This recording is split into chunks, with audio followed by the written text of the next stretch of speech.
2018 թվականին Ադրբեջանից Հայաստան է փոխանցվել 211 միլիոն դոլար։ 2018 թվականին 211 միլիոնը Հայաստանի համար դա մեծ գումար է։ Ով է Ադրբեջանից Հայաստան ուղարկել ու ով է ստացել այդ փողերը։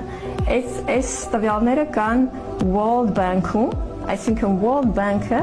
ամեն տարի հրապարակում է այս երկրից այն երկիր ինչքան գումար են Աշխարհային բանկը ինչքան գումար են փոխանցել։ Այդ մեկ երկրորդ հարցը, որ պատերազմը լինելու իմացել են։ Նիկորները իմացել են պատերազմի մասին, Նիկորն էլ է իմացել, ինքն էլ է ասում, իմացել են։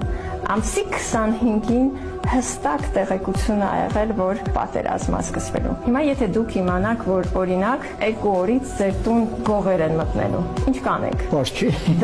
Դռները կփակեք, պատուհանները կփակեք։ Ոստիկանությանը կտեղեկացնեմ, նախապես կզինվեմ, ընկերներից կհրավիրեմ, որ պաշտպանության հարգեղած դեպքում մենակ չունեմ, կցեռնարկեմ համապատասխան, պաշտպանական եւ կանխարգելիչ միջոցառումներ։ Մեր դեպքում դա պետք է արտահայտվեր ռազմական տեխնիկան պայեսներից դուրս հանելով, տեղափոխելով, որպեսզի միանգամից չփոխվեն։ Ինչ ա եղել Արցախում։ Ամսի 25-ին, որ իմացել է Ջալալ Հարությունյանը, ինչ է արել ինքը Արցախում, ում ազգուշացրել Արցախում, ոչ մի բան չի արել։ Մեր տղաները, երբ որ պատերազմը սկսվել է, իրանք եղել են զորամասերում, քնած, չգիտեմ, նախաճաշ անելուց, կոֆե պատրաստելուց արձակուրդի մեջ, այսինքն Ջալալ Հարությունյանը, որը պատասխանատու է Արցախի պաշտպանության համար, իմանալով, որ թուրքը հարձակվելու է, չի ասել տղերք, վեր կացեք, թուրքը գալիս է,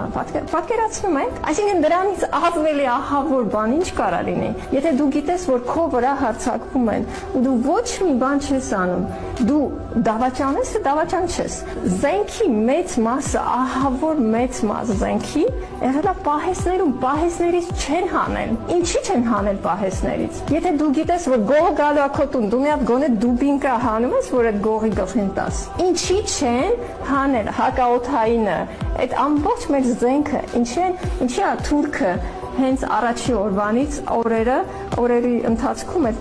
պահեսները տրաքացրել է, չէ՞։ Հիմա երկրորդ հարցը, այս պատերազմի մասին իմացել են ոչ թե միայն Արցախում, այլ Տավուշում, չէ՞։ Ասել են, որ պատերազմը սկսվելու ամսի 27-ին ու հավանականությունը, որ Արցախում կլինի դա 99% էր, որ Տավուշում կլինի կարող է մի 2% էր, հա։ Հիմա ինչ է կատարվել Տավուշում ամսի 25-ից 27-ը։ Տավուշում բոլոր զինվորները զորամասերում երեխա չեն մնացել։ Բոլորը սահմանին պատրաստ